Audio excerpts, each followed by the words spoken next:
Episode की शुरुआत में सी शू के घर का सारा काम कर रही होती है और दोनों एक दूसरे को घूर रहे थे। एक टाइम पर तो शू से गुस्सा होकर पूछता है कि आखिर तुम मेरे सामने ऐसे क्यों घूम रही हो। तो सी बोलती है कि मैं अपना काम कर रही हूँ। तभी सी के डैड का कॉल आ जाता है और शू भी बात करने लग जाता है। तो सी उसे चुप करवाती है और फोन कट करके बोलती है कि आप चुप नहीं रह सकते।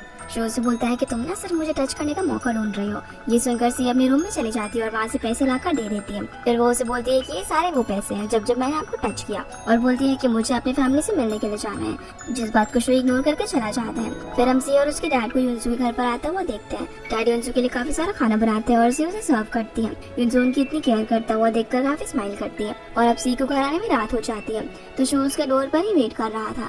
वो उसे बोलता है कि तुम इतनी रात तक कहाँ थी, तुम्हें ऑफिस के रूल्स फॉलो करने पड़ेंगे और तुम्हें तो जॉब पे रख के मुझे कोई प्रॉफिट भी नहीं हो रहा है। तो सी बोलती है कि मैं अपनी डैड और सिस्टर से मिलने के लिए गई थी और कि आपको मेरी फिक्र हो रही थी जो कि आप यहाँ पर वेट कर रहे हो। पर वो उसे बोलता है कि नहीं ऐसी कोई बात नहीं है। अगले दिन जीशा और शी के लिए शर्ट लेकर आया था जो कि उसे गिफ्ट करता है। इसे देखकर सी भी काफी ज्यादा खुश होती है और जीशा को उसकी इतनी मदद करने के लिए थैंक्स बोलती है। पर तभी वहाँ पर शू और यंशिन आ जाते हैं और दोनों को एक साथ देखकर यंशिन बोलता है कि ये सी ना शायद अपने एक्स बॉयफ्रेंड को डेट कर रही है। वैसे भी सी बहुत ज्यादा अट्रैक्टिव है और जीशा जैसा एक्स तो वापस आना चाहिए, ये बोल के यहाँ से निकल जाते हैं। ऑफिस में आकर शू बहुत ज्यादा गुस्से में था और वहाँ पर बहुत सारे बॉक्सेस थे जिन्हें देखकर वो एक स्टाफ से इनके बारे में पूछता है। स्टाफ बोलता है कि हमारी कंपनी से आया फीमेल स्टाफ के लिए। बोलती है कि ये सारा काम मैं अकेले नहीं कर सकती। शू बोलता है कि तो फिर किसी की हेल्प ले लो, जिससे वो स्टाफ यहाँ पर काफी सारी लड़कियों के नाम ले लेते हैं। पर शू तो सिर्फ सी को ही लाना चाहता था और यंशिन पीछे से उस स्टाफ को इशारा देकर भी बोलता है कि सी को बुलाने के लिए, जिससे वो समझ जाती है और बोलती है कि बॉस मुझे लगा आप सी से कुछ काम नहीं कराएंगे। पर शू बोलता है कि क्या मैं उसे ऐसे ही पैसे दे दूंगा, और सी को बुलाने के लिए कहकर यहाँ से चला जाता है। फिर हम सी को वॉशरूम में देखते हैं जहाँ पर जीशाओ ने उसे कहा था कि शू कभी भी कुंगू को कुछ नहीं करना चाहता था। वो जीशाओ के आर्टिकल की वजह से ऐसा कर रहा था और शायद इसीलिए वो सी को अपने अंडर काम कराता है और उसे परेशान करता है। ये सब सोचकर सी रिजाइन करने का सोचती है क्योंकि वो दोनों एक दूसरे से झूठ बोल रहे थे और अब उसे इस सब को आगे नहीं बढ़ाना चाहिए। वो इमेजिन करती है कि जब शू को सच का पता चलेगा तब वो सी को जेल भेज देगा और कुंगू को बर्बाद करके उसकी फैमिली को भी खत्म कर देगा। जो सब सोचकर वो काफी ज्यादा टेंशन में आ जाती है। वो अब शू के ऑफिस में जाती है और उसे गुस्से में बोलती है कि अब उसे रिजाइन करना है, पर शू उसे मना कर देता है। सी उसे बोलती है कि अब उसे और ये सब अच्छा नहीं लग रहा। उसने झूठ बोल के सी को अपने साथ रखा क्योंकि वो कुंगू को खत्म करना चाहता है और अब उनके पेन और इमोशन को भी अपनी अपनी जगह हो जाना चाहिए। इस सब से दोनों की लाइफ में बहुत ज्यादा प्रॉब्लम आ रही है। शू बोलता है कि अगर इस सब को ठीक होना होता तो हो जाता, अब जैसा जो कुछ भी चल रहा है उसे चलने दो। पर सी नहीं मानती और रिजाइन करने का बोलकर यहाँ से चली जाती, जो सुनकर शू परेशान होकर सोचने लग जाता है। तो इसके बाद शू ऑफिस की मीटिंग में था। तभी अचानक से उसके पैर में बहुत सारा दर्द होने लग जाता है और सब उससे पूछ रहे थे कि आखिर उसे क्या हुआ है। पर उसे ऐसा लग रहा था जैसे कि उसके जूते छोटे हो गए हों। वो बहुत ही पेन में था। इधर हम सी को देखते हैं जो कि हील को ट्राई कर रही थी। इसलिए शू को पेन हो रहा था क्योंकि वो हील्स काफी छोटे थे। शू अब भागते हुए सी के पास आता है और सब लोग उसके पीछे पीछे जाते हैं। वो सी को उठाकर अपने कैबिन में ले जाता है और उसके स्टाफ को उसके शूज लाने के लिए बोलता है, जो सब देखकर जीशा काफी गुस्सा होता है। तो यंशिन उसे बोलता है कि शू तो बस अपने स्टाफ की हेल्प कर रहा था, तुम इसे बुरी नजर से क्यों देख रहे हो। शू फिर सी को शूज पहनाता है और सारी फीमेल स्टाफ उन्हें देखती है। वो उसे बोलता है कि अगर आगे से तुमने कोई और जूते पहने ना बहुत ज्यादा बुरा होगा। सी अब घबरा कर यहाँ से जाने लगती है। इसके बाद हम देखते हैं कि सी और युनसू एक साथ में ड्रिंक कर रहे थे, जहाँ सी पूछती है कि वो कब से जीशा को पसंद करती है। युनसू बताती है कि जब से मैंने तुम्हें हेट किया तब से मैं उसे पसंद करती हूँ। जीशा हमेशा तुम्हारे पीछे रहता था और मुझे बिल्कुल भी पसंद नहीं था। सी बोलती है कि मैं भी तुम्हें हेट करती हूँ, लेकिन मैं जीशा को पसंद नहीं करती, तो तुम मुझे प्रॉमिस करो कि तुम जीशा के अलावा किसी और को टच नहीं करोगी। युनसू बोलती है कि तुम शो को पसंद करती हो ना, पर सी मना करती है। तो युनसू कहती है कि ठीक है, तुम जिसे भी पसंद करती हो मुझे उससे क्या, जब तक जीशा मेरे पास है मैं शो को भी छोड़ सकती हूँ। और उनके बीच में यहाँ पर डील हो जाती है। इधर यंशिन शू को बोलता है कि आपने सी को सबके सामने उठा लिया और उसकी इतनी केयर की, आप उसके साथ रहो तो चेंज हो सकते हो। इसका मतलब तो यही है कि आप उसे पसंद करते हो। पर वो नहीं मानता। शू बोलता है कि पेन शिफ्ट होता है इसीलिए मैं ये सब करता हूँ, लेकिन यंशिन इस बात पर कोई भी इंटरेस्ट नहीं लेता। वो बोलता है कि सी आजकल बहुत ज्यादा छुट्टी लेती है और घर भी नहीं जाती, शायद वो अपने एक्स को डेट कर रही है। जो सुनकर शू सी को कॉल करने लगता है, लेकिन तब तक सी वापस घर भी आ जाती है और वो ड्रंक थी। सी यंशिन को रोककर पूछती है कि उसे अब रिजाइन करना है और इसका क्या लीगल प्रोसीजर है। तो यंशिन उससे पूछता है कि तुम्हें भला काम छोड़ना ही क्यों है। पर शू से बोलता है कि पहले तो ये बताओ कि तुमने जो मेरे साथ किस किया था उसका क्या। जिस पर सी बोलती है कि मैं जब ड्रिंक होती हूँ तो मैं किस करती हूँ। ये दिखाने के लिए वो डोर्स वॉल सब जगह पर किस करने लग जाती है और यंशिन के पीछे भी उसे किस करने के लिए भागने लगती है, जो सब कुछ शू खड़े होकर देख रहा था और ये काफी फनी था। अब अगले दिन यंशिन और सी ब्रेकफास्ट कर रहे थे। तभी से दिशा को एक एडिटेड वीडियो दिखाता है जिसके अंदर वैन थी। येनशिन बोलता है कि शू वैसे भी बहुत ज्यादा जेलस है, तुम जरा दूर रह के बात करो, पर सी इस बात पर ट्रस्ट नहीं करती। येनशिन अब शू को बोलता है कि बॉस देखिए, जीशाओ सी के लिए कितना सोचता है, उसने सी के लिए वीडियो एडिट करके भेजा है और सी तुम्हें ना जीशाओ को एक चांस जरूर देना होगा क्योंकि वो कितना केयरिंग है, जिस बात पर सी भी हाँ में हाँ मिलाती है। तो शू बोलता है कि येनशिन तुमने जो ब्लाइंड डेट के लिए लड़कियां देखी थी ना, उनके साथ मेरी डेट फिक्स करा दो। जो सुनकर सी को बहुत ज्यादा गुस्सा आता है, तो येनशिन उन्हें देखकर स्कूल के बच्चे बोलकर यहाँ से चला जाता है। फिर वो इवेंट से मिलने के लिए जाता है और उसे काफी सारे कॉमिक बुक्स गिफ्ट करता है जो कि उसके फेवरेट थे। ये देखकर वो काफी ज्यादा इमोशनल हो जाती है और येनशिन के चीक्स पर किस करके उसे हक कर लेती है। जिसके बाद सी और शू ऑफिस आते हैं, जहाँ सी उससे बोलती है कि वो रिजाइन कर सकती है, इसके अंदर कोई भी लीगल इशू नहीं होगा। शू कहता है कि मैं तुम्हारे लिए पूरे हेज मीडिया के अगेंस्ट जा सकता हूँ, लेकिन अगर तुम ही मेरे अगेंस्ट जाओगी तो मैं तुम्हारी फैमिली को बर्बाद कर दूंगा। इस बात को इमेजिन करने लग जाती है जो कि उसने पहले भी सोचा था, और बोलती है कि ये इंसान ऐसा ही है जैसा मैंने सोचा था, ये मुझे बर्बाद कर देगा। फिर शू और येनशिन आपस में बातें कर रहे थे, तभी सी वहाँ पर आती है। शू से बोलता है कि वो उस लड़की के साथ डेट पर जा रहा है और सी को आने की जरूरत नहीं है, पर सी फिर भी गुस्से में उसके पीछे जाती है और रास्ते में अपनी हील्स भी ले लेती है। शू डेट पर आकर उस लड़की से अच्छे से बात तक नहीं करता और बोलता है कि उसे सिर्फ खाना खाने के लिए कोई चाहिए था, उसकी जैसी लड़की तो उसे पसंद ही नहीं है। तभी सी भी वहाँ पर आ जाती है और वेटर से गलती से शू के ऊपर पानी गिर जाता है। वो लड़की यहाँ पर उसको साफ करने लग जाती है। इसी बीच शू सी को देख लेता है, इसलिए वो उस लड़की को रोकता नहीं है, जो देखकर सी काफी ज्यादा गुस्सा हो जाती है और अपनी हील्स पहनकर उछल कूद कर डांस करने लगती है, जिससे शू के अचानक पैर में बहुत ज्यादा दर्द होने लगता है। वो सी के पास जाता है और उसे रोककर पूछता है कि तुम मेरी डेट खराब करने के लिए यहाँ पर आई हो, पर सी से बोलती है कि आप इतने खुश क्यों हो। शू बोलता है कि मैं भला खुश क्यों होऊंगा, तो सी कहती है कि नहीं मैं फील कर सकती हूँ कि आप बहुत ज्यादा खुश हो और मैं नर्वस। ये बोलकर वो यहाँ से भाग जाती है। सी अब येनशिन के साथ बॉक्सिंग कर रही थी, वो येनशिन को बहुत ज्यादा मारती है। येनशिन उससे पूछता है कि आखिर तुम मुझे इतना क्यों मार रही हो, तो सी बोलती है कि तुमने उसे डेट पर भेजा था ना इसीलिए।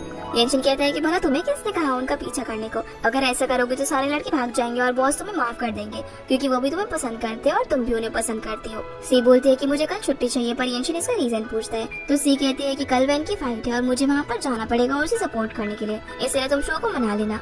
इसके बाद हम वैन को फाइट करता हुआ देखते हैं, जहाँ पर वैन जीत जाती है। येनशिन ये सब कुछ लाइव देख रहा था और शू को बोलता है कि देखिए मेरी गर्लफ्रेंड कितना अच्छा फाइट कर रही है। तो शू से कहता है कि तुम काम से ज्यादा बाकी सब चीजों पे नजर रख रहे हो, जिस पर येनशिन कहता है कि आपके साथ पूरा दिन मुझे नहीं बल्कि सी को होना चाहिए, मुझे मेरी गर्लफ्रेंड को सपोर्ट करने जाना था पर आपने रोक लिया। वो ये भी कहता है कि सी अपना काम खत्म करने के बाद कुछ भी कर सकते हैं, उसके कॉन्ट्रैक्ट में लिखा हुआ है, तो मैं भला कुछ क्यों नहीं कर सकता। इधर हम सी को देखते हैं जो कि मैच के लिए काफी ज्यादा टेंशन में थी क्योंकि उसको डर था कि अगर उसे चोट लगी तो शू को भी पेन होगा। दिशा उसके पास आकर उसे कहते हैं कि उसे चोट नहीं लगेगी क्योंकि उसके अपोजिट एक कमजोर फाइटर को रखा हुआ है, इससे वो आराम से जीत जाएगी। ये सुनकर सी बोलती है कि ये तो गलत होगा, पर दिशा कहता है कि ये एक रियलिटी शो है, इसमें हमें शो को इंटरेस्टिंग बनाना होगा बस। इसके बाद तुम्हें 2 वीक्स का टाइम मिलेगा तो तुम अपनी ग्रेजुएशन सेरेमनी भी अच्छे से सेलिब्रेट कर पाओगी। सी अब यहाँ पर फाइट तो आराम से जीत जाती है और लोग उसके यहाँ पर बहुत तारीफ करने लगते हैं क्योंकि अब मास्क हीरोइन को सभी लोग जानने लगे थे। दिशा, वेवे, वैन और सी ये सभी अब लंच करने के लिए चाहते हैं, जहाँ पर वैन सी के साथ एक फोटो लेकर पोस्ट कर देती है और बोलती है कि तुमने अभी पोस्ट क्यों किया। वैन कहती है कि ये तो मैंने फिशिंग किया, अगर मैं येनशिन को खुद बुलाती तो वो इसका कुछ और ही मतलब निकालेगा। सी अब येनशिन को मैसेज कर देती है कि उसे अभी लंच के लिए आना है। येनशिन मैसेज देखकर शू को बाय बोलकर यहाँ पर आ जाता है और शू उसे देखता ही रह जाता है। येनशिन जैसे उनके साथ लंच करने के लिए आता है तो दिशा उसे देखकर शॉक रह जाता है, पर शी येनशिन को बोलती है कि जैसे वैन ने किया, अगर मैं ऐसा करूंगी तो शू तो मुझे मार ही डालेगा। शू अब यहाँ पर बार बार सी को कॉल कर रहा था, लेकिन सभी लोग सी को मना करते हैं कॉल उठाने से, पर तभी शू से मैसेज करता है कि अगर 3 मिनट में तुम नहीं आए तो मैं तुम्हें जॉब से निकाल दूंगा। पर ये मैसेज करते ही उसने डिलीट कर दिया और सोचने लगता है कि अच्छा होगा अगर सी ने नहीं देखा होगा तो। सी यहाँ पर काफी ज्यादा एंजॉय कर रही थी, पर कभी वो अचानक से रोने लगती है तो कभी हंसने लगती है, जो देखकर सभी लोग उसे पागल बोलने लगते हैं।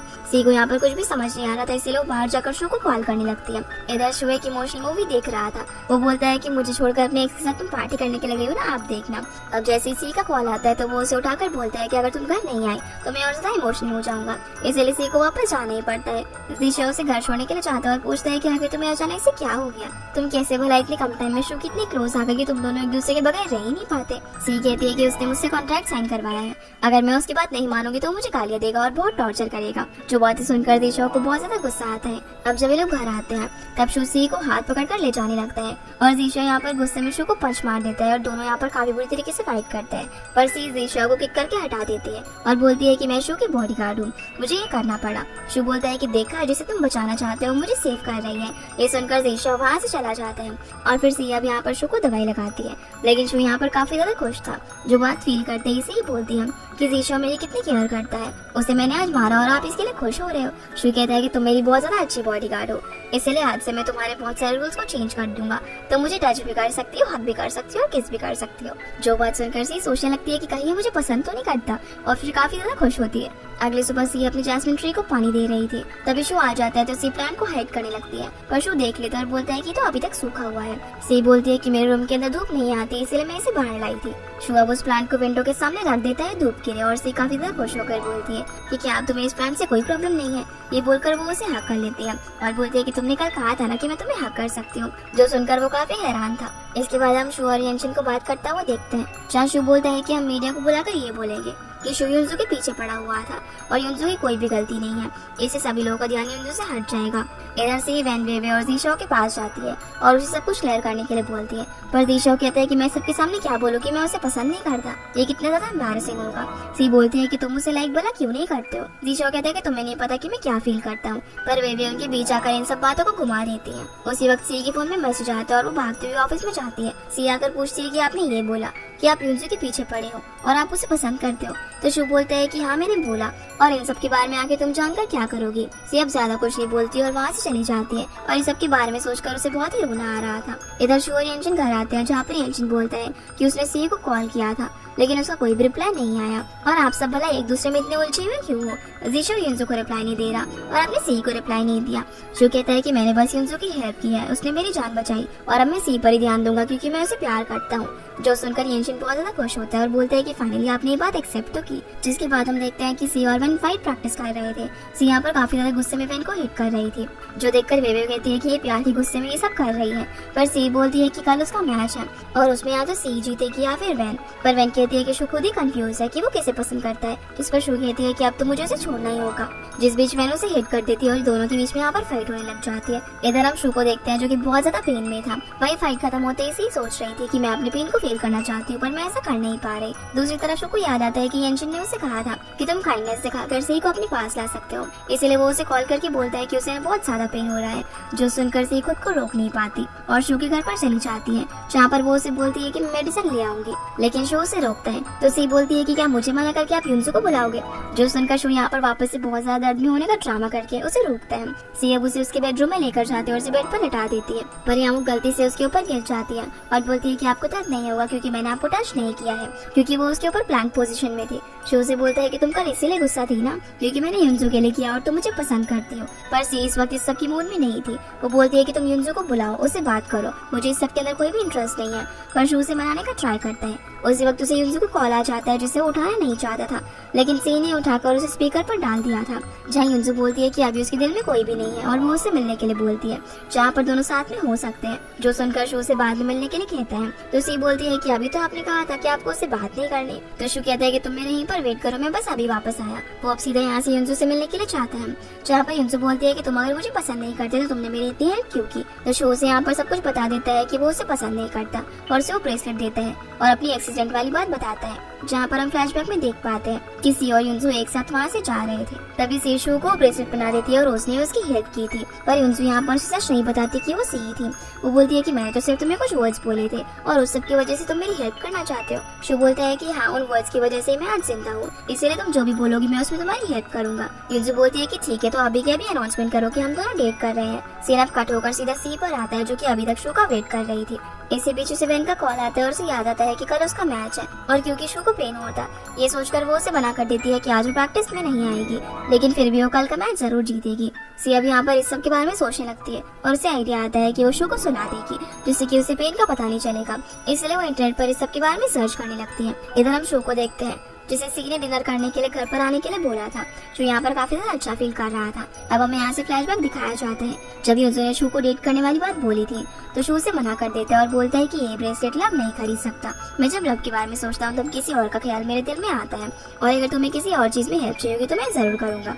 युनजू से कहती है कि तुम भी सी को पसंद करते हो ना, जिस पर शू हाँ बोलते हैं। प्रेजेंट में शू ये सारी बातें सोचकर काफी ज्यादा रिलैक्स फील कर रहा था। फिर हम सी को देखते हैं जिसने कि शू के लिए सूप, टी और मिल्क बनाया हुआ था, जिसके अंदर उसने स्लीपिंग पिल्स डाली थी। दूसरी तरफ हम युनजू को देखते हैं जो कि काफी ज्यादा गुस्से में थी। वो बोलती है कि इसे बिना कुछ चाहे भी सब कुछ पा लेती है और उसे हरा देती है। पर वो शू को कभी भी ये बात नहीं बताएगी कि वो लड़की जिसने उसे बचाया था वो युनसू नहीं बल्कि सी ही थी। इधर सी जो कि एक के बाद एक शू को बहुत सारी चीजें पीने के लिए दे रही थी। शू से बोलते भी है कि आखिर तुम ये सब मुझे क्यों दे रही हो। तो सी कहती है कि आजकल मैं बहुत ज्यादा बॉक्सिंग कर रही हूँ और उसे चोट न लगे इसीलिए वो उसके लिए सब कर रही है। सी उसे कहती है कि आप ये बताओ कि आप भला इतना खुश क्यों हो, आपने तो उसके साथ खाना भी नहीं खाया फिर भी। शू कहता है कि मैंने आज उसे एक बात बोल दी, पर सी कहती है कि जो भी हो मैं फिर भी अपनी ग्रेजुएशन सेरेमनी के बाद रिजाइन कर दूंगी और कोई और जॉब देख लूंगी। पर शू कहता है कि तुम तो मुझे पसंद करती हो ना, तुम मेरे बिना कैसे रहोगे। लेकिन सी बोलती है कि ये सब मत बोलो, मुझे जो करना है मैं वो करूंगी। अब हमें सीधा मैच का सीन दिखाया जाता है जहाँ पर सी अच्छे से फाइट कर रही थी और सबको लगा कि वो जीतेगी, लेकिन उसने अपने डैड को मास्क पहने ऑडियंस में देखा और उसे फाइट में हार मान ली। अब जब वो वापस से उठकर अपने डैड को देखने के लिए जाती है तब वहाँ पर कोई भी नहीं था और सभी लोग शॉक हो गए थे। यंशिन आकर शू को बताता है कि मास्क गर्ल ने हार मान ली, पर शू कहता है कि मुझे नहीं पता कि क्या हुआ क्योंकि मैं तो सो रहा था। और आखिर ये सी कहाँ पर चली गई। यंशिन बोलता है कि सी ने मुझे आने के लिए बोला था और वो शायद अपनी ग्रेजुएशन सेरेमनी में गई होगी। इधर सी अपने डैड को कॉल करती है और वो उनसे मिलने के लिए बोलती है, जिसके लिए उसके डैड मान भी जाते हैं और फोन कट होने के बाद बोलते हैं कि मैंने सोचा नहीं था कि तुम एंड में जाकर फाइटिंग का रास्ता ही चूज करोगी। यानी कि अब उन्हें पता चल गया था कि वो मास्क गर्ल और कोई नहीं बल्कि सी है। इधर सी वापस से घर पर आ जाती है तो शू से पूछता है कि आज सारा दिन मैं सो क्यों रहा था, पर सी बहुत सैड थी इसीलिए वो कुछ खास जवाब नहीं देती और वहाँ से चली जाती है और उदास होकर अपने प्लान को पानी दे रही थी। फिर वो सोचती है कि वो वापस मैच में आ सकती है अगर युनसू चाहे, लेकिन ऐसा लगता नहीं है कि वो ये सब करेगी। ये सोचकर सी बहुत ज्यादा रोने लगती है और शू से रोता हुआ देखकर यंशिन से पूछता है कि अगर गर्लफ्रेंड रो रही हो तो उसे कैसे मनाए। यंशिन कहता है कि तुम उसका साथ दो और उसे खुश करने की कोशिश करो। फिर शू अब सी को लेकर पार्क में जाता है और दोनों एक अच्छा टाइम एक दूसरे के साथ स्पेंड करते हैं, जहाँ पर शू सी को हमेशा खुश रहने के लिए बोलता है। सी उससे पूछती है कि क्या आप मेरी केयर करते हो, पर शू यहाँ पर थोड़ा सा एम्बैरेस होने लग जाता है और सी बोलती है कि आप झूठ क्यों बोल रहे हैं, क्योंकि आप जब झूठ बोलते हो तो आप जाने अनजाने अपनी नेक को टच करते हो और दोनों एक दूसरे को देखने लग जाते हैं। अगली सुबह दोनों साथ में ब्रेकफास्ट कर रहे थे, पर तभी दोनों यहाँ पर काफी ज्यादा शर्मा जाते हैं, एक दूसरे से बात ही नहीं कर पाते और क्या बोले उन्हें कुछ भी समझ नहीं आ रहा था। शो फिर सी को बाय बोलकर ऑफिस में जाने लगता है और सी कहती है कि मैं तुम्हारा वेट करूंगी। हम वैन को देखते हैं जो कि अपना मैच हार गई थी और कंपटीशन से बाहर हो गई थी, जिससे वो काफी ज्यादा सैड थी। और यंशिन उसके पास आकर उसे बोलता है कि मैं तुम्हें इस तरीके से नहीं देख सकता, मैं अपने बॉस को बहुत ज्यादा मानता हूँ, पर तुम्हारे लिए मैं उनके अगेंस्ट भी हो जाऊंगा और कुंगो को सेव करूंगा। जो सुनकर वैन उसको हक करके रोने लग जाती है और ये काफी इमोशनल सीन था। जीशा सी को कॉल करके वैन के हारने के बारे में बताता है और अब क्या करना चाहिए इस सब के बारे में भी पूछता है, पर सी कुछ ज्यादा नहीं बोलती और कहती है कि अब जो भी होगा देखा जाएगा, अब मुझे इस सब के बारे में नहीं सोचना। फिर वो अपने डैड के पास आकर उनसे उनके कॉलेज में ग्रेजुएशन सेरेमनी में चलने के लिए बोलती है, पर उसके डैड बोलते हैं कि कंपटीशन में कुंग हो के सारे लोग हार गए और उन्हें एक कोच होने के नाते उन सभी को एक अच्छा ट्रेनिंग देना होगा, इसीलिए वो सेरेमनी में नहीं जाएंगे क्योंकि वो उन्हें पसंद भी नहीं है। जो बात सुनकर सी थोड़ा सा सैड होती है, पर फिर वो उनकी बात मानकर यहाँ से चली जाती है। अगले दिन यंशिन शो को बताते हैं कि आज सी की सेरेमनी का दिन है और जीशा उसे प्रपोज करने वाला है। ये सुनकर शो भागकर अपनी कार के अंदर बैठता है और सी के कॉलेज के लिए निकल जाता है। इधर सी अपने फ्रेंड्स वगैरह के साथ फोटोज ले रही थी और उसे देखकर वेवे और वैन भी काफी ज्यादा खुश थे, पर तभी वहाँ पर जीशा आता है फ्लावर्स लेकर। वो सी से अकेले में बात करना चाहता था। वेवे और लेने उसे रोकना चाहती थी, पर जीशा उसे सिर्फ 5 मिनट मांगता है, इसलिए सी को भी मानना पड़ जाता है। जीशा अब उसे बोलता है कि वो उसे बहुत ज्यादा पसंद करता है और सी ने बोला था कि अगर कोई चाहे तो उसकी ग्रेजुएशन डे पर उसे प्रपोज कर सकता है, जिस चीज का वो 5 साल से इंतजार कर रहा था। अब यहाँ पर सी को तो काफी मिक्स्ड फीलिंग्स आ रही होती है। तभी जीशा नी पर बैठकर सी को शादी के लिए प्रपोज कर देता है, पर उसी वक्त वहाँ पर शू भी आ जाता है। वो सी को बोलता है कि वो बहुत डर गया था और क्या सी ने वो फील किया जो कि शू को फील हो रहा था। तो सी बताती है कि हाँ उसे डर, एक्साइटमेंट, नर्वसनेस वगैरह सब कुछ एक साथ फील हो रहा था। शू भी अब यहाँ पर उससे अपना लव कन्फेस कर देता है और बोलता है कि वो सुख होने से बहुत ज्यादा डरता है, पर जीशा बोलता है कि ये शू तुमसे प्यार व्यार नहीं करता और अपने फ्लावर्स आगे बढ़ा देता है और शू सी की तरफ अपना हाथ बढ़ाता है। तो सी यहाँ पर जीशा को सॉरी बोल के शू का हाथ पकड़कर वहाँ से भागते हुए आ जाती है और बहुत ज्यादा खुश होती है। फिर दोनों एक दूसरे को अपना लव कन्फेस करते हैं और दोनों एक दूसरे के इतने क्लोज आकर काफी अच्छा फील कर रहे थे। अगले दिन शू बहुत ज्यादा कंफ्यूज हो रहा था कि वो क्या पहनकर सी के सामने ब्रेकफास्ट करने के लिए जाए और काफी सारे कपड़े चेंज करने के बाद वो एक सूट पहनकर बाहर आता है। दोनों यहाँ पर एक साथ थे। सी बोलती है कि मैं अभी केक बनाने वाली हूँ, तो शू बोलता है कि मैं अभी स्टीम लेने के लिए जा रहा हूँ, जो देखकर सी बोलती है कि सूट पहनकर। इस बात पर वो बेचारा हैरान हो जाता है और बोलता है कि मेरे ना यंशिन के साथ वीडियो मीटिंग है। उसके बाद फिर रूम में चला जाता है, जहाँ जाकर वो यंशिन को कॉल करके उससे बातें करने लग जाता है। तो बोलता है कि अरे बॉस, आपको ये सब करने की कोई जरूरत नहीं, आप कैजुअल्स में भी अच्छे लगते हो। इसीलिए वो चेंज करता है और फिर मिरर के सामने स्माइल करने का ट्राई करता है, जो कि उससे नहीं होता। पर तभी उसे अचानक से कुछ गिरने की आवाज आती है। जब वो बाहर जाकर देखता है तो किचन के सारे बर्तन नीचे गिर गए थे। ये देखकर वो फटाफट फटाफट से सी के पास जाता है और उससे पूछता है कि उसे कहीं लगी तो नहीं। तो सी बोलती है कि पेन तो तुम्हें ही होगा ना। अब शो यहाँ पर सी को किस करने वाला था, पर तभी अवन का टाइमर बच जाता है, इसलिए सी उसमें से केक निकाल कर लेकर आती है और उसमें क्रीम लगाने लगती है। शो उससे पूछता है कि आखिर तुमने ये क्यों बनाया है, तो बताती है कि ये मैंने हमारे रिलेशनशिप के फर्स्ट डे को सेलिब्रेट करने के लिए बनाया है। सीन अब कट होकर युनजू के पास आता है, जो कि जी शॉ के फ्रेंड से उसके बारे में पूछ रही थी, पर वो बोलता है कि बॉस ने उसे छुट्टी दी है, वो ऑफिस नहीं आता, और बोलता है कि अभी उसे एक लड़की को वापस से कंपटीशन में लाना है। युनजू पूछती है कि क्या वो मास्क हीरोइन को लाना चाहता है। सीना वापस से सी और शो पर आता है, जहाँ सी शो को केक कट करने के लिए बोलती है और उसमें से एक स्प्रिंग बाहर आती है। असल में सी ने उसके साथ प्रैंक किया था। इसी बीच सी केक लेकर शो के फेस पर लगा देती है, तो शो भी उसके फेस पर केक लगा देता है और अब दोनों एक दूसरे के पीछे केक लगाने के लिए तो उसे भाग रहे थे, पर तभी शो उसे पकड़ लेता है और फिर दोनों एक दूसरे को किस करते हैं, जो कि बहुत ज्यादा रोमांटिक था। इधर हम जीशा को उसके घर पर देखते हैं, जहाँ उससे मिलने के लिए युनजू आई हुई थी। जीशा युनजू से सॉरी बोलता है। युनजू बोलती है कि वो नाराज नहीं है, क्योंकि रिजेक्ट तो कोई भी हो सकता है, और अब जाओ तुम फ्रेश होकर हम साथ में काम करेंगे, जिससे जीशा को थोड़ा सा अच्छा फील होता है। इसके बाद हम शो और सी को ऑफिस आता हुआ देखते हैं, जहाँ पर एक फीमेल स्टाफ जब शो को खाना ऑर्डर करती है तो सी उसे उल्टा पुल्टा बोल देती है, जहाँ पर शो किस तरीके से बात को संभाल लेता है और सी को बोलता है कि तुमने ही रिलेशनशिप को छुपा के रखने के लिए बोला था ना ऑफिस के अंदर, और अब तुम ही ये सब कर रही हो। तो सी इनोसेंट फेस बनाकर बोलती है कि मैंने थोड़ा पॉसेसिव हो गई थी, जो सुनकर शो सी फॉरहेड पर किस करके चला जाता है। तभी सी को मिस्टर वू का मैसेज आता है, जो कि उसे कोई नई अपडेट के बारे में पूछ रहे थे। इसके बाद सी वेवे और वैन को सब कुछ बताती है कि मिस्टर वू ने उसे जॉब दिलाई थी और पहले कुंगू रिस्क पर था, इसलिए सी को लगता था कि शो बुरा इंसान है, लेकिन अब उसे पता चल चुका है कि शो अच्छा है, पर बुरा तो मिस्टर वू और अब वो शो की गर्लफ्रेंड भी है, इसीलिए वो ये सब स्पाई वाला काम कैसे किया करेगी। वैन अब उसे यहाँ पर शो से ब्रेकअप करने के लिए बोलती है, पर सी ऐसा बिल्कुल नहीं करना चाहती थी। तभी उसे इंसू का मैसेज आता है कि वो उसे मैच के अंदर वापस लेकर आएगी, पर उसे इसके लिए उससे मिलना होगा, इसलिए वो उससे मिलने के लिए चाहती है, जहाँ पर जीशा भी था। युनजू उसे कार्ड देने के लिए राजी हो जाती है। तब जीशा भी सी को बोलता है कि हम पहले की तरह अच्छे फ्रेंड्स तो नहीं रहे, लेकिन अब हमें सब कुछ भुलाकर फिर से एक नई शुरुआत करनी चाहिए।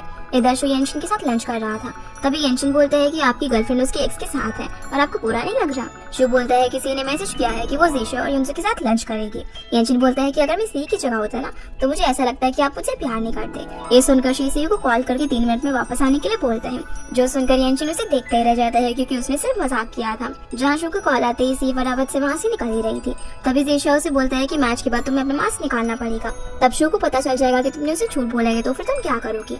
सी बोलती है कि मुझे पता है कि मेरा प्यार ज्यादा दिन तक नहीं रहेगा, इसलिए जब तक वो मेरे साथ है मैं उसके साथ अच्छी मेमोरी बिताना चाहती हूँ। ये कहकर वो यहाँ से चली जाती है। जिसके बाद हम सी को घर पर देखते हैं, जहाँ पर वो सोच रही थी कि युनजू फाइनल में उसे बहुत ज्यादा हिट करेगी और वो पेन से कैसे बचेगी। तभी उसे शो की चिल्लाने की आवाज आती है, जो सुनकर वो भागती हुई वॉशरूम में जाती है, जहाँ पर वो उसके हाथ से फ्लर्ट करने लग जाती है और इन दोनों के बीच में एक क्यूट सा मोमेंट देखने को भी मिलता है। फिर दोनों घूमने के लिए जाते हैं, जहाँ पर सी का शूलेस खुला हुआ था, तो शो से टाइप कर देता है और अपनी मॉम की बात याद करता है कि वो भी ऐसे उसके शूलेस को टाई किया करती थी, जो सुनकर सी को थोड़ा सा बुरा फील होता है। तो शू से हक करके बोलता है कि तुम्हें बुरा लगा ना, मैं ये चीज फील कर पा रहा हूँ। पर इसी बीच सी को मिस्टर वो के आदमी उन पर नजर रखे हुए दिखाई देते हैं, जिससे वो परेशान हो जाती है, क्योंकि मिस्टर वो ने प्लान किया था कि अब वो शू की मेडिकल रिपोर्ट सभी के सामने ले आएंगे, जिससे कि सभी शू को पागल समझेंगे। सी शू से पूछता है कि तुमने बोला था ना कि तुमने डॉक्टर को येंशिन के नाम से दिखाया है, भला ऐसा क्यों।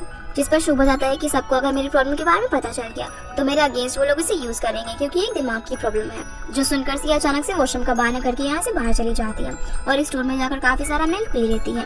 अब कार में बैठते शू को बहुत ज्यादा दर्द होने लग जाता है, क्योंकि उसे मिल्क से एलर्जी थी, इसलिए सी अब ड्राइवर को फटाफट से हॉस्पिटल ले जाने के लिए बोलती है। हॉस्पिटल आकर शू खुद डॉक्टर को ना दिखाकर सी को लेटा देता है, पर सी उसे लेटने के लिए बोलती है। जहाँ पर इन दोनों का ड्रामा देखकर डॉक्टर बहुत ज्यादा इरिटेट हो रही थी। वो उनसे पूछती है कि तुम दोनों में से बीमार कौन है, तो दोनों एक दूसरे को देखने लग जाते हैं।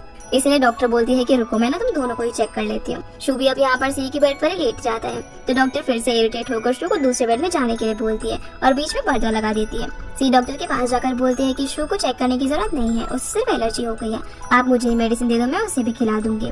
अब येंशिन जब ऑफिस में जाकर देखता है कि शू नहीं आया है, तो वो उसे कॉल करके बोलता है कि आपको लव हो गया है, इसीलिए आप ऑफिस भी नहीं आएंगे अब क्या। इस पर शू कहता है कि मैं हॉस्पिटल में हूँ। अब जैसे शू अपने बेड से उतरता है तो देखता है कि सी वहाँ पर नहीं है, पर तभी सी वहाँ पर आ जाती है और बोलती है कि उसने दवाई ले ली है, अब सब ठीक हो जाएगा, और बोलती है कि डॉक्टर अभी बाहर गई है, उनके आने के बाद हम उन्हें अपनी प्रॉब्लम बता देंगे। तो शू से बोलता है कि सबसे पहले तो हम तुम्हारा फुल बॉडी चेकअप कराएंगे, कभी तुम्हें यहाँ पेन होता है तो कभी वहाँ पेन होता है। जिस पर सी सोचती है कि अगर शू भी उसके साथ साथ ही टेस्ट करा लेगा तो मिस्टर वू को ये रिपोर्ट दिखा के उसके ब्रेन से शू की मेंटल प्रॉब्लम की बात निकाल सकती है। इसलिए वो शू को हक करके बोलती है कि मुझे ना बहुत ज्यादा डर लगता है इंजेक्शन से, तो तुम भी मेरे साथ टेस्ट करवा लो।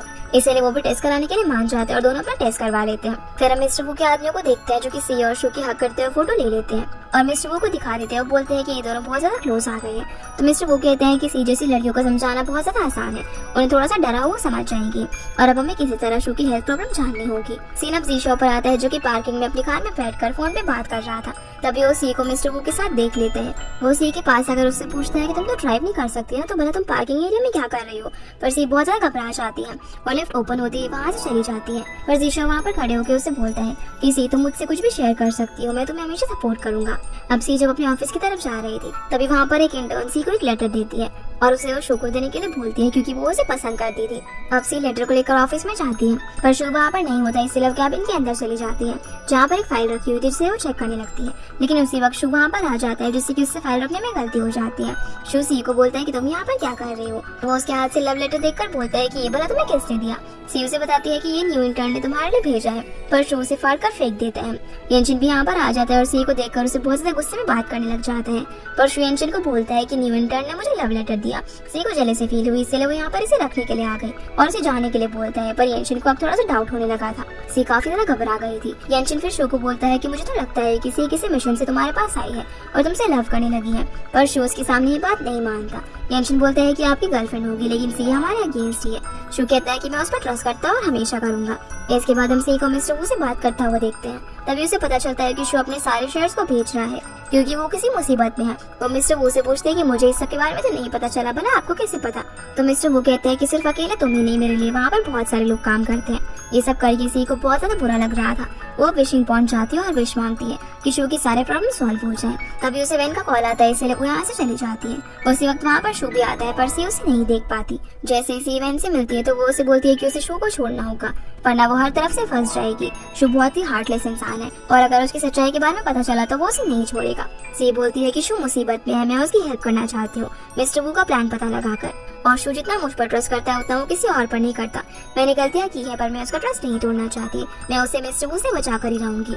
इधर शो विशिंग पॉइंट के सामने बैठकर सी के साथ बिताए हुए सारे मेमोरीज को याद करके स्माइल करने का ट्राई कर रहा था। रात में सी शो के लिए हॉट वाटर लेकर जाती है। वो टेबल पर एक फाइल देखकर उसकी फोटो अपने फोन में क्लिक कर लेती है। उसी वक्त शो भी वहाँ पर आ जाता है पर वो उसे फोटो लेते हुए नहीं देख पाता। वो उसे कहने लगता है कि तुम हमेशा मेरी बॉडीगार्ड बनकर नहीं रह सकती हो, तुम्हें जो भी चाहिए मैं सब दूंगा। पर सी को उसकी बातें यहाँ पर काफी ज्यादा अजीब लग रही थी। जो अब यहाँ पर उससे विश के बारे में बात कर रहा था तो सी उसे दूर जाकर बोलती है कि भला तुम सबकी विश के पीछे क्यों पड़े रहते हो, कभी उनसू की तो कभी मेरी। पर शो कहता है कि तुम दोनों बहुत ज्यादा अलग हो। इसके बाद हमें अगले दिन ऑफिस का सीन दिखाया जाता है जहाँ पर सारा स्टाफ बहुत ही जल्दी में था जैसे की कोई इंपॉर्टेंट मीटिंग हो। सी को भी सबके बारे में कोई आइडिया नहीं था। बहुत सारे अलग अलग कंपनी के लोग भी वहाँ पर आने लग जाते हैं जिन्हें कोई भी नहीं जानता था। तो सी एक फीमेल स्टाफ से इस सब के बारे में पूछती है। वो बताती है कि आज कॉन्फिडेंशियल मीटिंग है और सारे बिजनेस टाइकून्स आए हुए हैं। फिर हम सी को मिस्टर वू के साथ देखते हैं जहाँ पर सी उसने जो फोटो लिया था उसे वो दिखाती है। मिस्टर वू कहता है कि इसमें तो कुछ भी काम की चीज नहीं है और ऑफिस में क्या हो रहा है, मीटिंग में कौन कौन से लोग आए हैं, अगर इस सब के बारे में मुझे पता चल जाए तो मैं शो के सारे शेयर खरीद करके उसे बर्बाद कर दूंगा जैसे कि उसने मुझे किया। सी अब इमेजिन करने लगती है कि अगर शो को इस सब के बारे में पता चल गया तो वो उसके साथ क्या करेगा। वो देखती है कि शो उस पर बहुत ज्यादा गुस्सा करता है और रोने लगता है। वो उसे धक्के मारकर ऑफिस से बाहर भी निकाल देता है पर तभी शो उसे आकर जगा देता है क्योंकि वो ये सब सिर्फ एक सपने में देख रही थी। उठते ही वो शो को हक कर लेती है तो शो उसे बोलता है कि उसे कुछ दिन के लिए रेस्ट करना चाहिए और घर चले जाना चाहिए। पर सी उसके पीछे जाकर उसे बोलती है कि क्या तुम्हें मुझ पर ट्रस्ट नहीं है, तुम मुझे ऑफिस नहीं आने दे रहे हो। शो बोलता है कि ऐसा कुछ भी नहीं है, मैं जो कुछ भी कर रहा हूँ वो हमारे लिए और तुम्हारे लिए कर रहा हूँ। अगले सीन में हम येंशिन और शो को एक कैफे में बात करता हुआ देखते हैं जहाँ येंशिन बोलता है कि आप इसे बार बार सी को छुट्टी कैसे दे सकते हो, सी आपकी गर्लफ्रेंड के साथ साथ एक एम्प्लॉय भी है और आपकी अफेयर की बात सभी लोगों में फैल रही है, आप ऐसे कैसे कर सकते हो, आप अपनी पर्सनल और प्रोफेशनल लाइफ को मिक्स क्यों कर रहे हो। शो से जॉब से निकालने के लिए बोलते हैं और एक नया कॉन्ट्रैक्ट बनाओ जिसके अंदर नए सर्टिफिकेट्स हो जिससे कि उसे नई जॉब मिलने से कोई परेशानी ना हो। अब हम सी को वहीं के साथ देखते हैं जहाँ पर सी समझ नहीं पा रही थी कि कैसे वो शो की हेल्प करे। उसे मिस्टर वू के प्लान के बारे में बताया, वो सीधा जाकर उसे मिस्टर वू के प्लान के बारे में बता भी नहीं सकती थी। तो वैन उसे आइडिया देती है कि वो जीशाओ की हेल्प ले ले क्योंकि जीशाओ को एक पब्लिक अकाउंट है जिसमें वो मिस्टर वू के प्लान के बारे में आर्टिकल लिख सकता है और शो जो कि बहुत ज्यादा क्लेवर है वो इस आर्टिकल को जरूर देखेगा जिसका ये प्लान सी को भी बहुत ज्यादा अच्छा लगता है। इसलिए वो जीशाओ से मिलने के लिए कैफे में आती है जहाँ पर जीशाओ से पूछता है कि मिस्टर वू के साथ उसकी क्या कनेक्शन है। सीन अब कट होकर येंशिन के पास आता है जहाँ पर येंशिन ने एक न्यू कॉन्ट्रैक्ट रेडी कर लिया था पर सी का साइन बाकी था। अब जब वो सी को फोन करता है तो वो उसका कॉल नहीं उठाती और उसने अपनी लोकेशन भी ऑफ कर ली थी। इसलिए शो भी काफी परेशान होने लग जाते हैं कि आखिर सी कहाँ पर है। इधर हम सी को देखते हैं जो कि अपने प्लान को डिक कर रही थी। वो जीशा की बात को याद करती है कि इस बार तो वो हेल्प करेगा, लेकिन अगर वापस से ऐसा कुछ हुआ तो शो को सब कुछ बता देगा।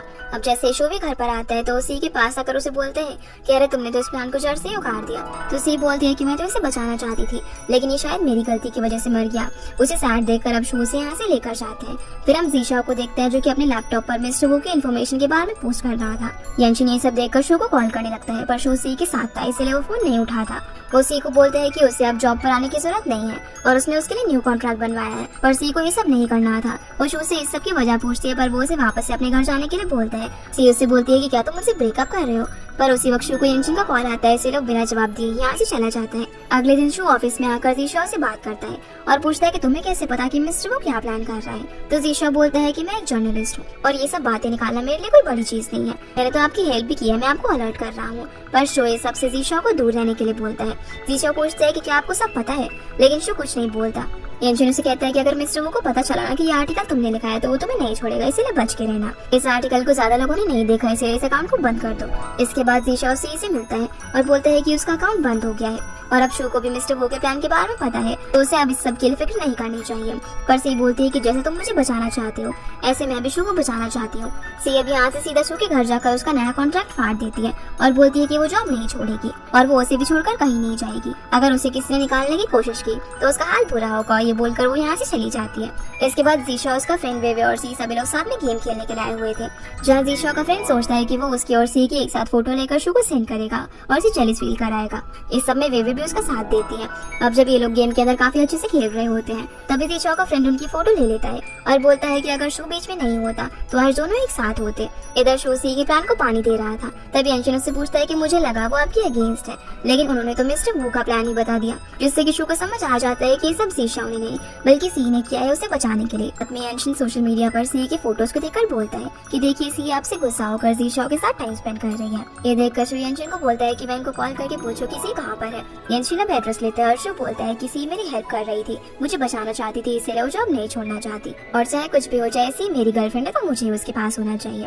इसके बाद हम उनको देखते हैं जो कि इसी मंथ यूएस जाने वाली थी, इसलिए उसके कोच उससे अपनी फैमिली के साथ टाइम स्पेंड करने के लिए बोलते हैं, पर वो अपने फोन में सी और जीशा की फोटो को देखकर काफी ज्यादा जेलस फील कर रही थी। वहीं जब ये सारे लोग ड्रिंक करते हुए गेम खेल रहे थे तभी वहाँ पर शो और युनसो आते हैं। शो सी को लेकर यहाँ से जाने लगता है, पर जीशा उसे रोककर बोलता है कि आप तो ड्रिंक नहीं कर सकते ना, जिसकी ये बात सुनकर वो भी ड्रिंक करने लग जाता है। फिर सारे लोग साथ में ड्रिंक करते हैं और गेम खेलते हैं, जिससे वो सभी काफी ज्यादा ड्रंक हो जाते हैं। इसलिए अब सी और युनसो को जीशा और शो बाथरूम के अंदर लेकर जाते हैं क्योंकि वो बहुत ज्यादा ड्रंक थे। शो और सी को साथ में देखकर जीशा बहुत ज्यादा जेलस फील कर रहा था और युनसो भी ये सब देखकर सी को बोलती है कि मैं तुम्हें चैलेंज करती हूँ कि तुम शो को हक नहीं कर सकती, पर सी उसे हक कर लेती है और बोलती है कि तुम तो जीशा को किस नहीं कर सकती। ये बोल के शो को किस करने लग जाती है। फिर शो यहाँ से उठा कर ले जाता है। युनसो अब जीशा को बोलती है कि मैं इसी मंथ यूएस जा रही हूँ, ये बोलकर वो भी यहाँ से चली जाती है। अब हमें अगले दिन का सीन दिखाया जाता है जहाँ पर सी और शो एक साथ में सो रहे थे और दोनों की आंखें खुलती है। जैसे उसे अपने सामने देखकर फटाफट से भागकर निकल जाती है। यंशिन तभी वहाँ पर आता है और उसे बोलता है कि तुम्हारे बीच क्या हुआ है, तुम शो के रूम से क्यों आ रही हो,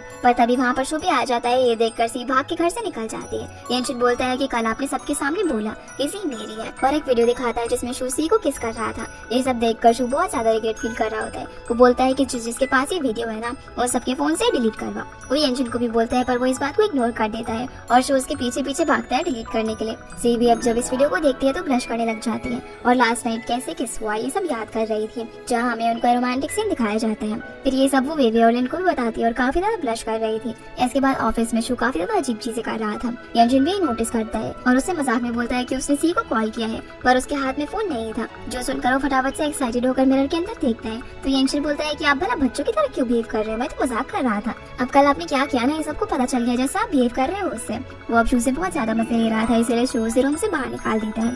फिर वेवे लिन सी को लेकर एक पार्लर में आते हैं उसका मेकओवर करवाने के लिए, जहाँ से वेन शो को कॉल करके बोलती है कि अब सी और शो साथ में है तो उन्हें अच्छे से रहना चाहिए और वो उसे सी को डेट पर ले जाने के लिए बोलती है। जो सारी बातें शो नोट कर रहा था। शो फिर यंशिन को बोलता है कि मैं सी के साथ डेट पर जा रहा हूँ। यंशिन बोलता है कि मुझे लगा नहीं था कि आप उसके धोखा देने के बाद भी उसके साथ डेट पर जा रहे हो। तो शो बोलता है कि तुम्हारी इन्वेस्टिगेशन के बाद बहुत सारी चीजें चेंज हो जाएंगी, इसलिए सब खत्म हो जाए उससे पहले मैं उसके साथ काफी सारी अच्छी मेमोरीज बनाना चाहता हूँ। इधर सी जो की मेकओवर के बाद बहुत ज्यादा सुंदर लग रही थी और शो से मिलने के लिए ऑफिस में आती है और सारे स्टाफ उसे देखकर काफी ज्यादा शॉक रह जाते हैं क्योंकि वो बहुत ज्यादा खूबसूरत लग रही थी, इसलिए सभी उसकी तारीफ भी करते हैं। शो आता है और सी को सबके सामने हाथ पकड़ कर ले जाता है और बोलता है कि अब वो दोनों डेट कर रहे हैं। फिर ये दोनों आइस वर्ल्ड में जाते हैं जहाँ पर दोनों एक बहुत ही अच्छी सी रोमांटिक डेट स्पेंड करते हैं और सारी चीजें सी को जैसे चाहिए थी एकदम वैसे ही थी, क्योंकि वेंशु को टेक्स्ट करके सब कुछ बता रही थी। दोनों भी एक दूसरे के साथ काफी ज्यादा खुश थे।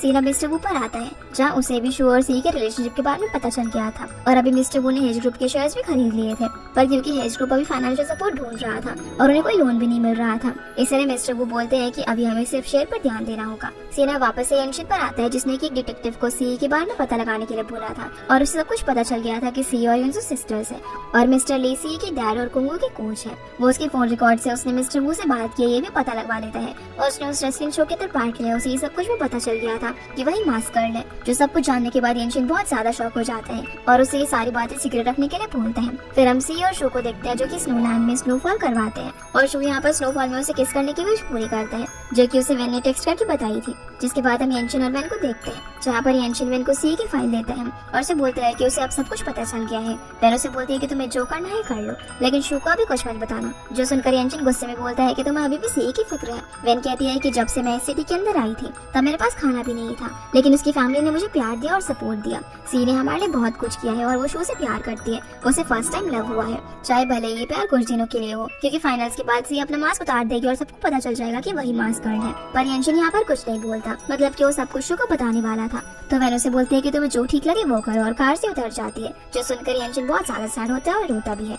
जिसके बाद हम देखते हैं कि ये दोनों विशिंग पॉइंट के पास आते हैं, जहाँ पर सी को विश मांगनी थी, पर शू कहता है कि उसे एंशिन से मिलने के लिए जाना है, इसलिए सी उसे जाने के लिए बोलती है और विश मांगती है कि शू और उसकी जो भी प्रॉब्लम्स है अब ठीक हो जाए, उसे उसका पेन वापस मिल जाए और शू को उसकी फीलिंग्स, ताकि सी के जाने के बाद भी शू लव को फील कर सके। इधर एंशिन शू का सब कुछ बता देता है और बोलते हैं कि सी हमसे पहले से ही झूठ बोल रही थी। तो शू बोलता है कि मास्क गर्ल भी सी है ना।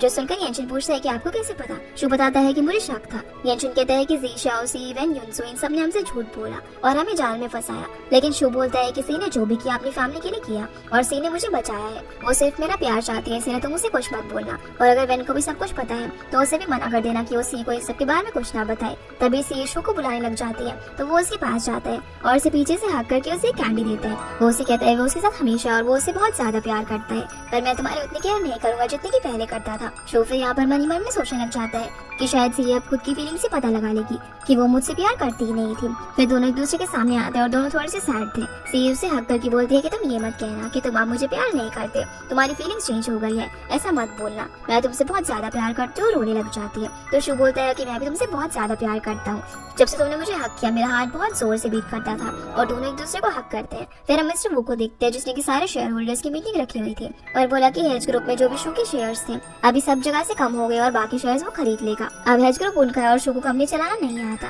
तो उसे अब चेयरमैन की सीट से उतारना ही होगा। जो सुनकर कुछ शेयर होल्डर्स बोलते हैं कि उन्हें शू पसंद नहीं है, इसलिए वो मिस्टर वू के साथ है। फिर सभी लोग अब यहाँ पर एक एग्रीमेंट पर साइन करने लग जाते हैं, जिसमें वो शू को चेयरमैन की पोजीशन से हटवाने वाले थे। जिसके बाद हम देखते हैं कि फाइनल कंपटीशन का दिन भी आ जाता है, जिसमें जी शाओ युनसू से मिलने के लिए आता है और उसे हक करता है। साथ ही साथ वो उसे ऑल द बेस्ट भी बोलते हैं और दोनों के बीच धीरे धीरे सब कुछ ठीक होने लगता है। फाइट अब शुरू होती है और सभी लोग लाइव देख रहे थे। सी की डैड और शू भी देख रहे होते हैं। जैसे युनसू सी को हिट करती है तो शू बहुत ही गुस्से में बोलते हैं कि उसकी बड़ी बहन को ऐसे कौन मारता है और रोने लग जाता है कि सी को कितना दर्द हो रहा होगा। जिसे इस तरह देखकर एंशिन बोलता है कि अरे सर आपके फेस पर एक्सप्रेशन आ गए और उनकी फाइट चलती है, जहाँ पर दोनों अपना बेस्ट दे रहे थे और सी एक पॉइंट पर शो जीत जाती है, इसलिए वो यहाँ पर अपना फेस रिवील कर देती है और मीडिया के सामने अपने डैड से सॉरी बोलती है कि उसने अपना प्रॉमिस तोड़ दिया, पर वो मैच जीत गई है। उसके डैड भी यहाँ पर काफी इमोशनल हो जाते हैं। सी यहाँ से शो को भी बोलती है कि उसने उसे झूठ बोला, पर वो उसे बहुत ज्यादा प्यार करती है और उसके लिए वेट करे, जो देखकर शो भी काफी ज्यादा इमोशनल हो जाते हैं। वही मिस्टर वू मीडिया को लेकर ऑफिस में आ जाते हैं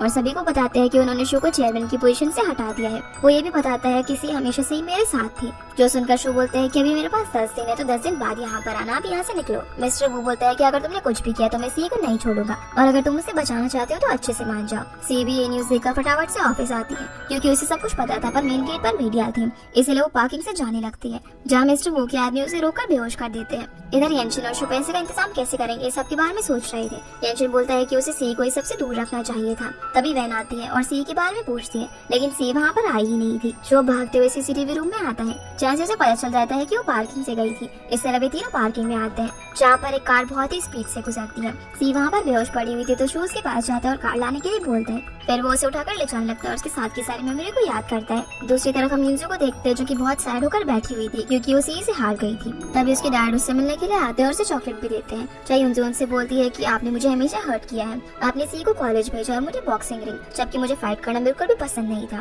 पर फिर भी आपकी वजह से मैंने ये सब किया। जो सब सुनकर उसके डैड को बहुत ही बुरा लगता है। वो बोलते हैं कि उन्हें नहीं पता था, अगर उन्हें पता होता तो वो कभी भी ऐसा नहीं करते, और दोनों एक दूसरे को हक करके रोने लग जाते हैं। जिनके बीच की सारी टेंशन अभी यहाँ पर खत्म हो जाती है। वहीं सी जो कि हॉस्पिटल में एडमिट थी, वैन उसे उठाती है और होश में लेकर आती है। वो शो को बुलाती है, पर वो उसे बोलता है कि अब उसे कुंगू के लिए बहुत सारे स्पॉन्सर्स मिल जाएंगे, अब उसे शो की कोई जरूरत नहीं है और अब उसे दूर जाना होगा। वैन शो पर काफी चिल्लाने लग जाती है और इंशन उसे बाहर लेकर जाता है। सी यहाँ पर शो को मनाने का ट्राई करती है, पर वो उसकी कोई भी बात नहीं सुनता। वो उसे दूर जाने के लिए बोलता है और कभी भी उसके सामने आने से मना करता है, जो सुनकर वो बहुत ज्यादा रोती है। पर शो यहाँ से चला जाता है और सी काफी ज्यादा रोती है। अब जब वो फैन के साथ टैक्सी से जा रही थी, जहाँ वो स्माइल करने का ट्राई करती है, वैन भी ये सब देखकर काफी ज्यादा अपसेट थी। सीन अब जीशा पर आता है, जो कि भागते हुए युनसो के पास आता है। वो उसे बोलने लगता है कि क्योंकि उसे ऐसे लगा कि युनसो सैड है, लेकिन जैसे युनसो दरवाजा खोलती है तो वो काफी ज्यादा शांत थी। जीशा बोलता है कि मुझे तो लगा तुम अपसेट होगी, पर युनसो उसे अंदर आने के लिए बोलती है क्योंकि वो पैकिंग कर रही थी। जीशा उसे बोलता है कि तुम सैड नहीं हो, तो युनसो बोलती है कि इसके अंदर जीत हमारी हुई तो मैं खुश हूँ। ये सुनकर जीशा भी अब यहाँ पर उसकी पैकिंग में हेल्प कराने लग जाता है। तभी युनसो रोम से कुछ लेने के लिए जाती है,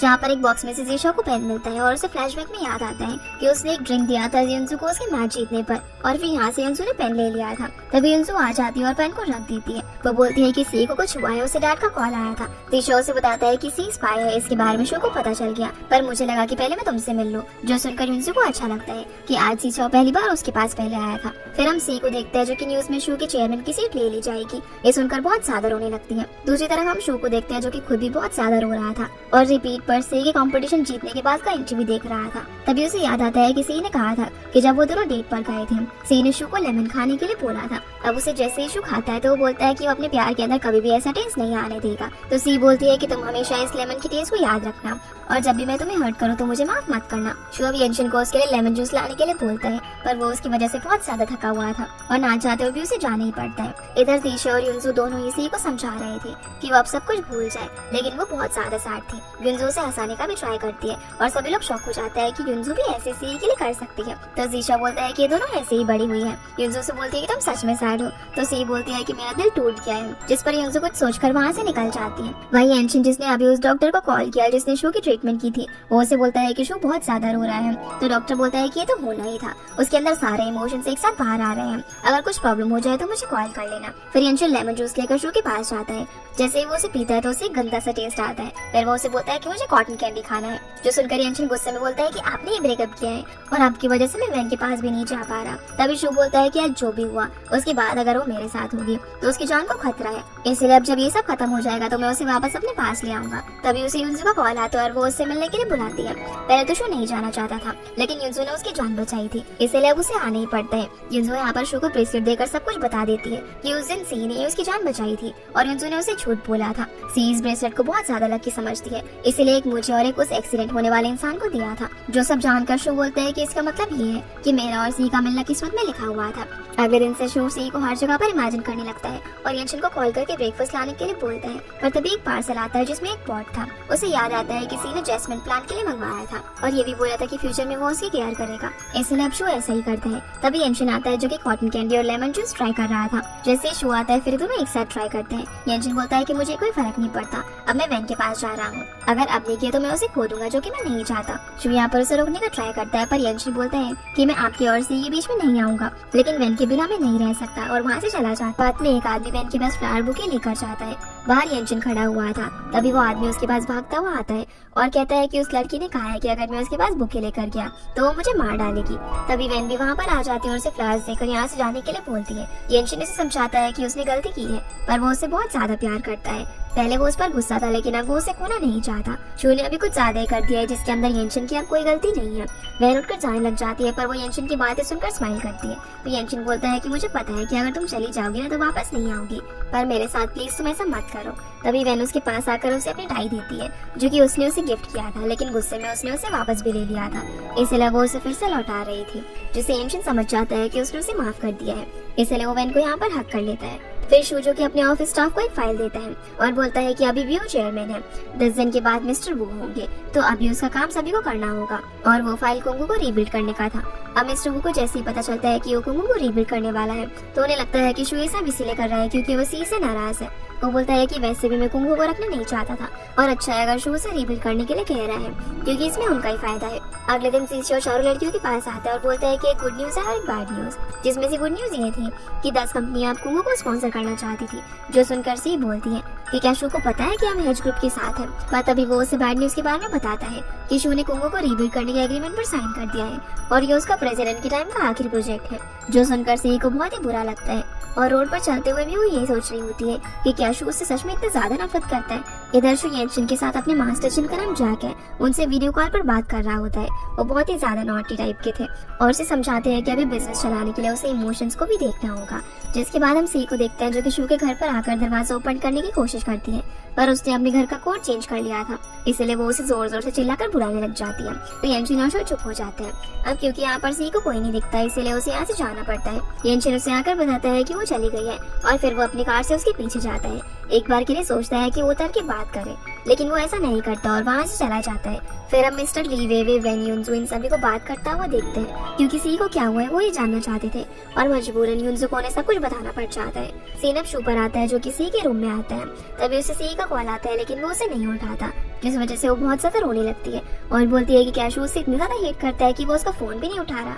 शू फिर येनशिन को कॉल करता है और उसे बोलता है कि उसने सी का सामान पैक कर दिया है और ये सब वो उसे उसके घर जाकर दिया है। वहीं सी की सारी फैमिली एक साथ बैठी हुई थी, जहाँ पर दिशा सभी को बताता है कि अब कुंगू को बहुत ही अच्छे स्पॉन्सर मिल रहे हैं और सब सी से मिलना चाहते हैं। पर डैड बोलते हैं कि अभी सी को सैड होने का हक है, लेकिन बेन बोलती है कि हम उसे सैड नहीं देख सकते और वे भी बोलती है कि अगर उसे शायद फिर से लव हो जाएगा तो सब कुछ ठीक हो जाएगा। इसलिए वो दिशा को सी को फिर से अप्रोच करने के लिए बोलती है, लेकिन वो युनजू को देखने लग जाता है। उसी वक्त डोरबेल बज जाती है और युनजू जैसे ही दरवाजा ओपन करती है तो येनशिन सी का सामान लेकर वहाँ पर आता है, जो देखकर युनजू वेन को बुलाती है। तभी सी भी बाहर आ जाती है और येनशिन उसे बोलता है कि बॉस ने कहा है आपका सामान वापस करने के लिए, इसीलिए मैं लेकर आया हूँ। ये बोलकर चला जाता है। फिर सी भी सामान लेकर रूम के अंदर चली जाती है और उसके डैड उसे खींचकर बाहर लाते हैं। वे बोलती है कि आप उसे कुछ मत करिए, ये सारा आइडिया हमारा था। पर डैड सी को बोलते हैं कि हम सभी तुम्हारे अपने हैं, तुम ऐसे क्यों हो गई हो? अगर ऐसे रहोगी तो तुम्हें शू भी लाइक नहीं करेगा।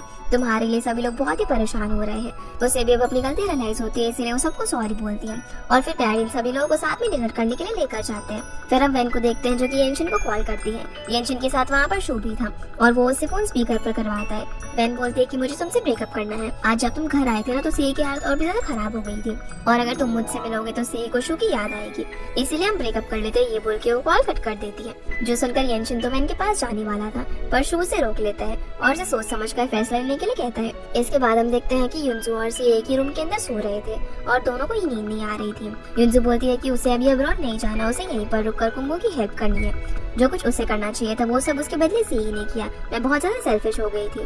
पर सी बोलती है कि तुम्हें इन सब की फिक्र करने की जरूरत नहीं है, तुम अपने मैच और करियर पे ध्यान दो। तो युनजू कहती है कि अब ये घर मुझे वापस से घर जैसा लगने लगा है और तुम प्लीज इस तरीके से मत रहो, मैं किसी को भी दुखी करके नहीं जाना चाहती, तुम शू को भूल जाओ। ये सारी बातें कर दोनों एक साथ बेड पर सोने के लिए आते हैं, जहाँ पर सी उसे दिशा के बारे में पूछती है। युनजू बताती है कि मुझे वो कुछ खास पसंद नहीं है, बस तुम्हें जो भी पर्सन लाइक करता है ना उसी के बारे में सोचकर जेलस होती थी। दोनों यहाँ पर पहले जैसे फ्रेंड्स और अच्छी सिस्टर बन जाते हैं। वहीं हम शू को देखते हैं जिसने सी का अपने पास एक टॉप रखा हुआ था और वो उसे गले लगा रहा था क्योंकि वो उसे काफी मिस कर रहा था। अगले दिन सी सभी के लिए ब्रेकफास्ट बनाती है और सभी को ये बात भी काफी अच्छी लगती है कि अब वो नॉर्मल हो रही है, इसलिए सभी लोग उसकी काफी तारीफ भी करते हैं। फिर हम शू को देखते हैं जो कि हर जगह सी को इमेजिन कर रहा था और उसके साथ बिताए हुए हर मोमेंट को याद कर रहा था। फिर सी जीशा और मिस्टर ली के साथ कुंगू के लिए स्पॉन्सर से मीटिंग कर रही थी, लेकिन सभी यहाँ पर अपनी प्रॉफिट की सोच रहे थे, कोई भी कुंगू की हेल्प नहीं करना चाहता था। तो जीशा बोलता है कि परेशान मत हो, अभी भी एक मीटिंग बाकी है। वही वह अपनी टूर गाइड की जॉब पर जाती है, लेकिन बस के अंदर कोई भी नहीं था। असल में येनशिन ने अपने सारे दोस्तों के नाम पर इस बस को बुक कर लिया था।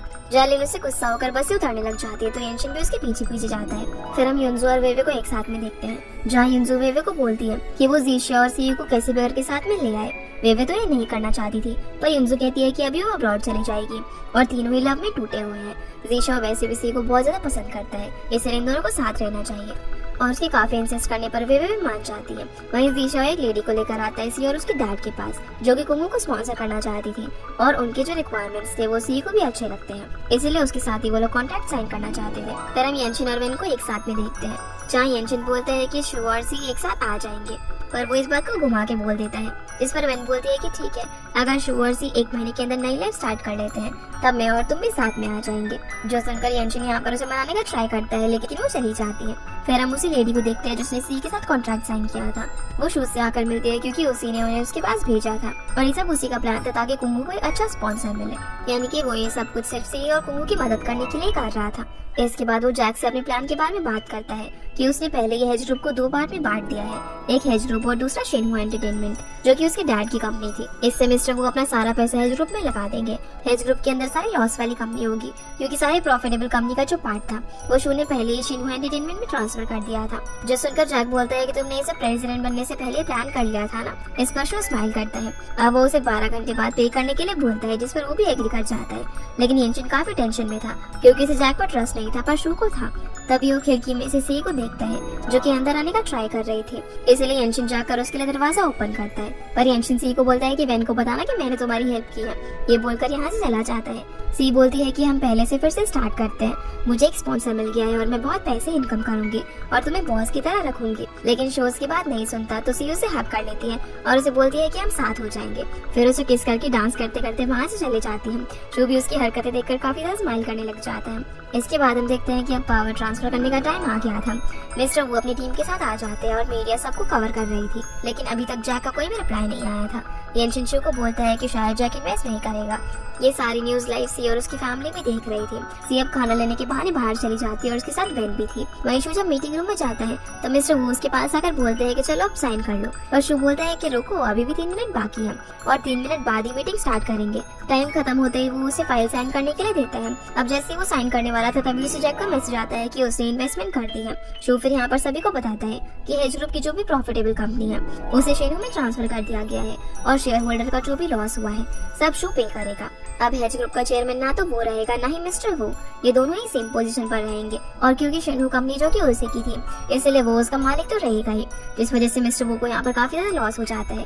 इधर सी ऑफिस में आने का ट्राई करती है पर उसे सिक्योरिटी नहीं जाने दे रही थी, पर शू का एक स्टाफ आकर उन दोनों को ऑफिस के अंदर लेकर जाता है। मीडिया के सामने फिर शू अपनी नई कंपनी का अनाउंसमेंट करता है। तभी सी भी शू के लिए सपोर्ट करने की बात करती है, जिसे यहाँ पर देखकर सभी लोग उससे सी का रिलेशन पूछते हैं। तो शू मीडिया के सामने बोलता है कि ये मेरा पीछा करती है और उसे बोलता है कि वो उसका पीछा छोड़ दे।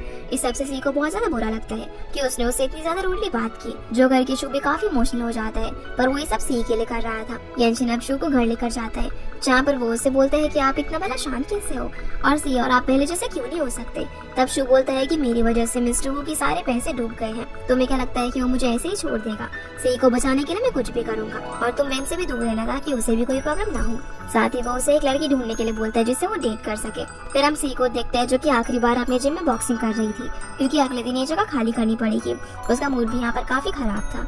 युनजो उसके पास आकर उसे बात करती है और उसे कल उसके और जीशो के साथ लंच करने के लिए जाने के लिए पूछती है, जिसके लिए पहले तो सी मना कर देती है, पर युनजो कहती है कि मैं अब्रॉड चली जाऊंगी और पता नहीं कब आऊंगी, इसलिए सी मान जाती है। अगले दिन हम सी और जीशो को रेस्टोरेंट में देखते हैं, पर युनजो कॉल करके मना कर देती है कि वो नहीं आ सकती, इसलिए सी और जीशो दोनों यहाँ से जाने लगते हैं क्योंकि जीशो को आइडिया हो गया था कि युनजो ने सब जानबूझकर किया है। उसी वक्त सी वहाँ पर शू को भी देख लेती है और एक फोटोग्राफर उसकी फोटोज ले रहा था।